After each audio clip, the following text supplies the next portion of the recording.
Hi guys, welcome back to the channel. This video is all gonna be about brakes, so stay tuned. Coming up now.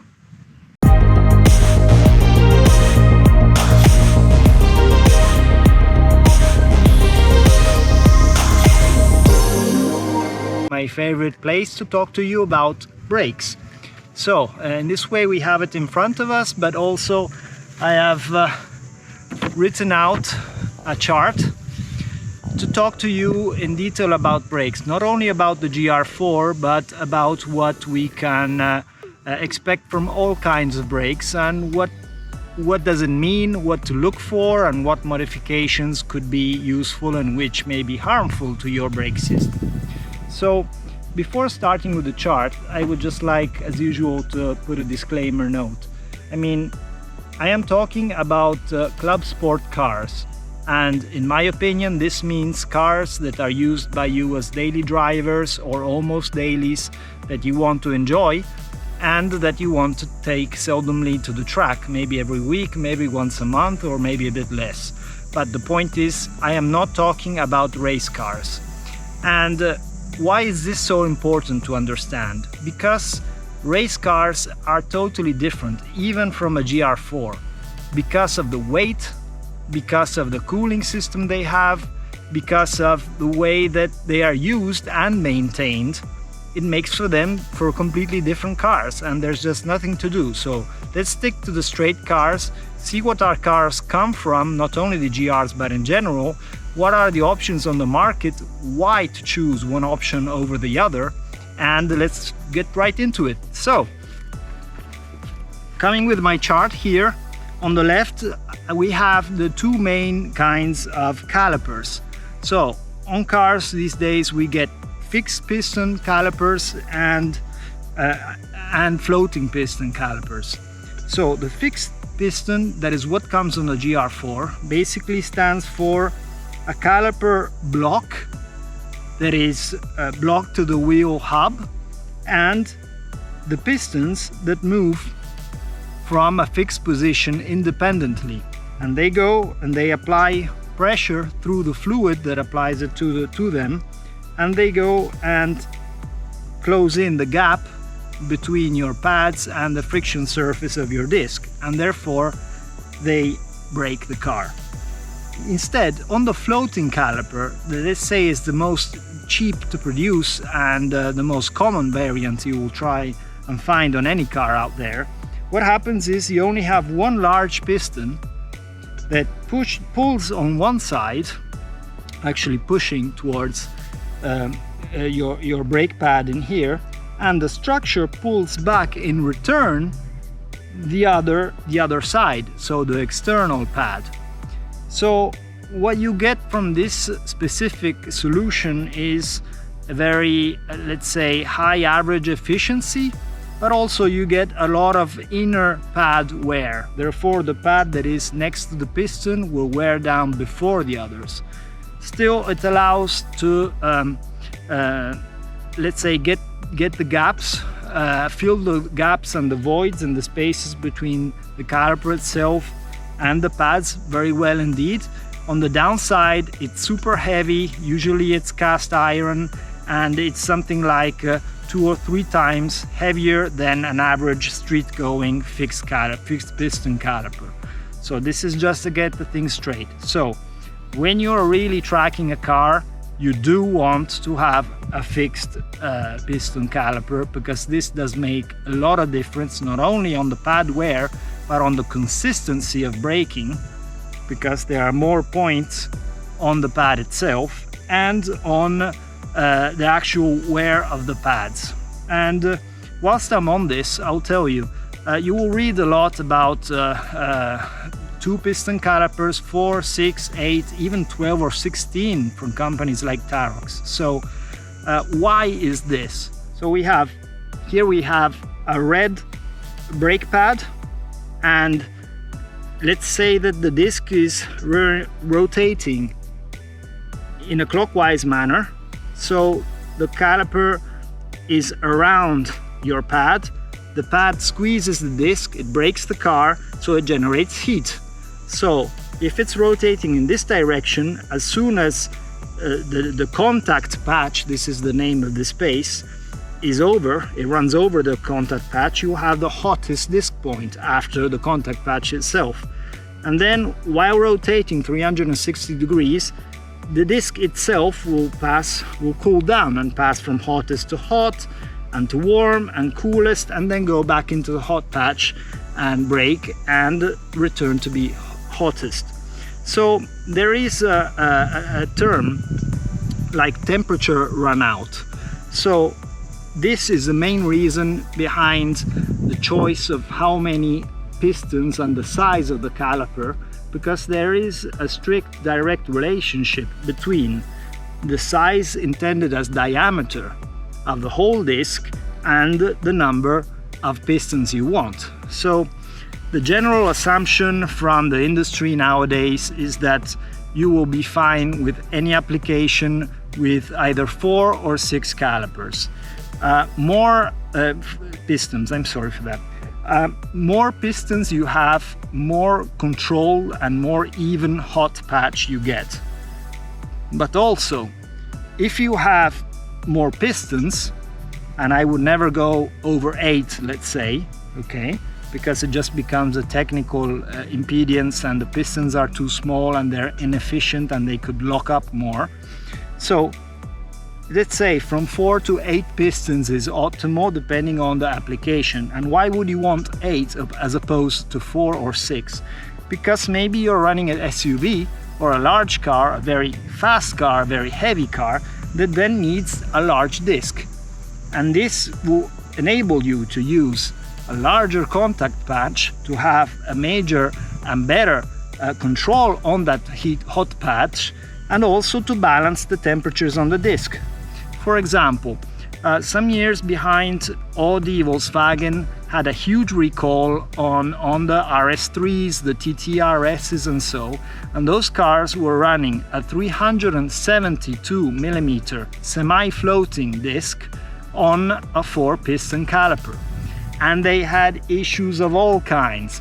And in the end, I experienced in the first place, in the end it was because the hot patch was too small in relation to the whole disc friction area, and in the rotation there was a too high differential of temperature in the disc, and you got disc run out. Always, as soon as you tracked the car, you got disc run out, and the better pads you used, the worse it became. So this is the reason that is behind the number of pistons you want to look for on your caliper. So in average, let's say that around 320-350 mil for piston is fine. Anything between 340, 345 and 370 at 6 piston is fine, and on top of that you will want an 8 piston. This is just a rough ride, and it depends on the specific construction and application, but this is, at least it's out there and it's explained. Now, what kind of discs are you finding out there, and what are the differences among them? Well, we've got solid discs. These are just cast iron and then machined, and you can have them ventilated, as in this case, or non-ventilated that are full solid. And you have floating discs. Floating discs usually are 2 pieces. That is a friction ring, that is this external part, and then you have the center bell. The center bell and the friction ring are usually connected by a floating connection. When I say float, I say something in the order of 1.5 to 3 millimeters, contemplating the 2 sides of the float for all around the disc. And since this could become noisy, you may hear a lot referring to disc with bobbin screws or bobbin springs, and these bobbin springs just put some tension in the float. Therefore, when you are at low speeds, you do not hear the noise of the disc moving around. But in many applications also it's fine and it makes no noise at all. And why would you want that? Well, once again, because of the temperature. I mean, nothing is fixed in cars, and depending on the condition, on the temperature, what happens is that the disc it starts to deform. And by deforming, basically the disc deforms, let's say, in their run out, inside and out, and on their contact patches, on the friction surfaces. Okay, so you have to leave that iron the permission and the space to deform in order not to have some runouts on your contact patches, if that makes any sense to you. So the disc will move a little bit and will be able to spread a little bit from its attaching points and grow a little bit under extreme heat, and then retract without bending or cracking or giving you any of the problems that instead you will get from the full disc. Okay, sorry for the abrupt interruption and change of scenery, but basically I thought it would have been a great idea to be out in the nature in summer in Italy, but unfortunately GoPro's battery and the system didn't think the same thing, so it was too hot and I had to come back in. So here we are, back to it. So basically we were talking about floating discs and the benefits. We talked about the disc run out and the possibility of leaving this disc float to cope with the temperature differential and the expansion in the iron. Okay, so this is the main reason. And then we were talking about unsuspended masses. Okay, so we are talking weight here. Okay, the general assumption is that unsuspended masses, in engineering terms, account for something like 8 to 10 times suspended masses. Okay, so if you're taking 1 kilo out of your car, out of, I don't know, interior trim or anything in the car, and you take 1 kilo off your brakes, for example, it's as if you took 8 kilos out of the interior trim. So the ratio, the safe ratio is 1 to 8, but sometimes it could be more, like 1 to 10, 1 to 12. In theory it's 1 to 20, but let's say that 1 to 10 is safe. So this means that taking away weight from your suspension components and from the brakes is vital, and you will see a huge difference in the way the car reacts as body movements, but even more on the high damper speeds. This means on the bumps, the way the wheel manages to cope and to rebound better and to manage the compressions better. It's a huge difference. And this is why the race cars work so much on this. It improves the reactivity of the suspension. But when it comes down to discs, this is not the only thing to look at. Okay, for sure, a full cast disc will be heavier than a floating disc, because all the central part will not be cast iron, but it will be some kind of aluminium. Okay, and this is a fact. But you may find that for your car, for example, the GR Yaris, why not? You will find discs that weigh 9.5 kilos, discs that weigh 7.5 kilos, and you say, how is this possible? Well, because it depends on the construction and on the friction ring. So, talking of the construction, that I refer to the bell, depending how the bell is engineered or over-engineered, this could weigh a given weight or the double. And the bell may weigh, I don't know, from 400 grams up to more than a kilo, depending on the design they made on it. The other thing is the friction ring. So in the friction ring, you get two friction surfaces, and in the middle you get the cooling vanes. Depending on the width of the friction surface and the width of the cooling vanes, you get your weight, and also the topology, the way it's machined. You get your weight, but there is more to it. A calculation that they make at brake engineering companies is how much power, how much mass you need to stop. I mean, in the same car with two different powers, they will give you different brakes. And this is why you have to be wary of modifying your car even from the engine, because you have to expect to have less brakes, although the car is the same, because you have more kilowatts of energy propelling the car forward. between one turn to the other. Therefore, you need more braking energy to stop that car, and that's as easy as it gets. It's 1-to-1. Okay, so the friction surface has to be wider to manage to cope with more temperature. Okay, and this is wider or larger in any way, or wider in the sense of the friction surface, or larger in diameter as in the whole disc ring and the whole disc itself. And therefore this is the calculation that is made. So you could also upgrade the brake size if the car requires it. I don't know, I'm thinking of Hyundai iN30s, I'm talking about Fiesta STs, and in those cases you really do need. In the GR Yaris you don't need to do this. And therefore you will get a right calculation of your weight. So when you compare floating discs for the GR Yaris, for any other car, you can ask the question to your motorsports part reseller and ask them how much does each part weigh, and you compare that and you ask them why. Okay, so these are the questions you want to do in order to understand if you're getting a product to fill your own needs, because I don't know what your own needs are. But as we always say, if it's a club sports car, you want to have an idea in mind what you want to obtain from the car, because all your modifications should amount to a car that has a given performance in the field you want it to, because performance is always a compromise. Okay, so moving on from here, what you have is the surface finishings and machinings, let's say. So as you see maybe many times on Porsches, you can have pierced surfaces with holes. Okay, let me just be very straightforward to you about this. Yes, they do save even more weight, but just lose the idea. Don't get them because they crack, they give you problems of all kinds.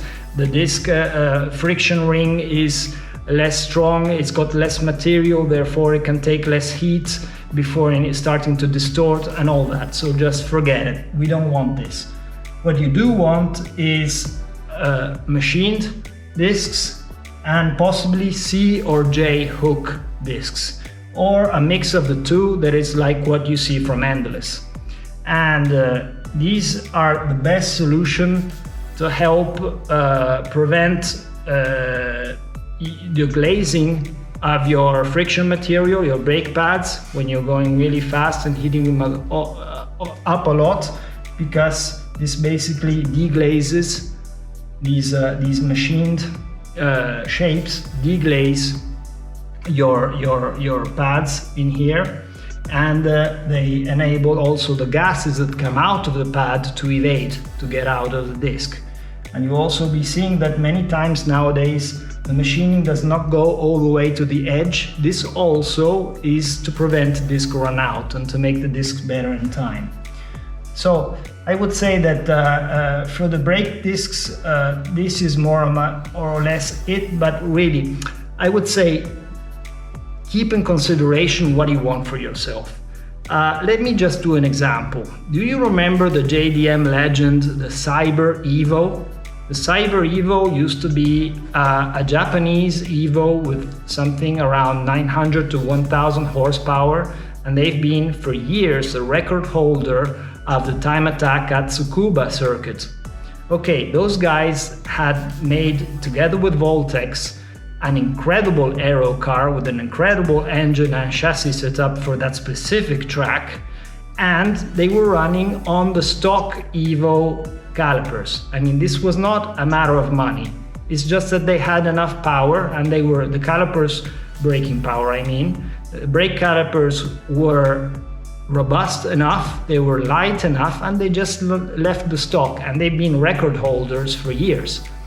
As opposed to, if you look at WRC or today Rally 1 car, you will see that they have 6 pistons in the front and 4 in the rear. But hey guys, it's because many times they are at low or lower speeds and they are braking a lot, because those guys are left foot braking all the time. all the time, and this really heats up the system. The GR Yaris, to come back to us, is very, very well braked. The brakes are oversized or right-sized in the right manner. I am super happy, even if of the stock pads, that they are relatively cheap and they work very well. Okay, once again, about the pad friction material, this is always a trade-off. And you know that the stronger pad you get, the more disc wear you will get. And also, if you don't brake in the right way, or if you are not lucky in the match you make, you can also have disc vibrations and runouts because the disc overheats.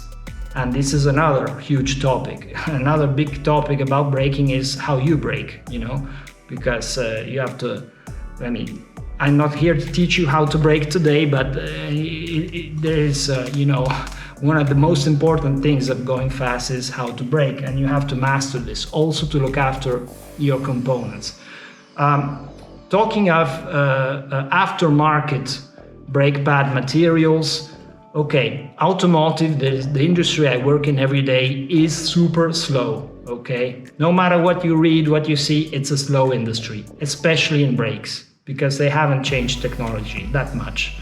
I mean, if you think of products like the DS2500s, the DS3000s, I mean, these pads have been out for decades and they're the same pads. So, what I can tell you, I don't want to make specific recommendations today, but always look at the newer pad materials, the latest released, because I can tell you from first-hand experience on the road and on the track that the brand I was talking about, but many others at the same time, nowadays make pads that have all the benefits of the lower, more street-friendly pads they were used to doing yesterday, and all the benefits of the race pads they made that were unusable because of the temperature window was very narrow, like the DS3000. I don't know, guys are still looking for DS3000s, really? I mean, you only use your car on the track, and even there it's difficult to keep it, you know, in that window. Come on, guys. They're very much easier pads. So maybe this will be the topic for our next video, but I will say that for today that's all, and thank you, and please like and subscribe. Have a great day, guys.